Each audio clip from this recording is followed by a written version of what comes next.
Beaucoup de professeurs de collège sont vent debout contre les groupes de niveau, tout simplement parce que ça consiste à trier les élèves. C'est-à-dire que vous allez prendre les élèves les plus en difficulté, les mettre dans le groupe des plus faibles, les mettre quelque part à l'écart.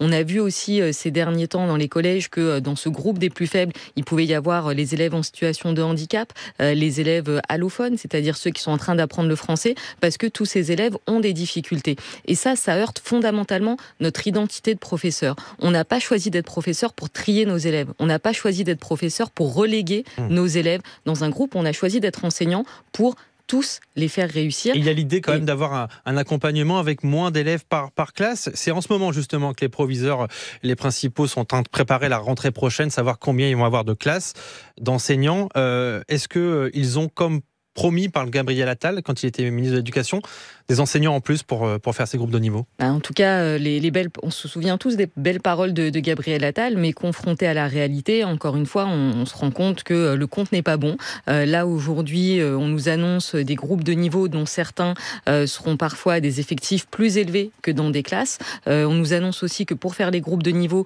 il va falloir, par exemple, supprimer du travail en petits groupes en sciences expérimentales, qu'il va falloir supprimer du latin, du grec, bref, tout ce qui fait la richesse d'un établissement. Donc non seulement les groupes de niveau, c'est trier les élèves, mais c'est en plus appauvrir en fait ce qu'on peut proposer aux élèves. Donc c'est vraiment emmener finalement toute une génération d'élèves dans le mur. Donc vous demandez à ce que le gouvernement arrête cette mesure, en tout cas y réfléchisse plus sérieusement? En tout cas, on demande l'abandon des mesures choc des savoirs et c'est ce qu'on dira aujourd'hui dans la rue, c'est ce qu'on dit avec toute une bonne partie des organisations syndicales à travers une pétition qu'on a lancée et qu'on continuera à porter dans les prochains jours et les prochaines semaines parce que là, aujourd'hui, ce qui est annoncé pour le collège et nos élèves est vraiment une régression sans précédent.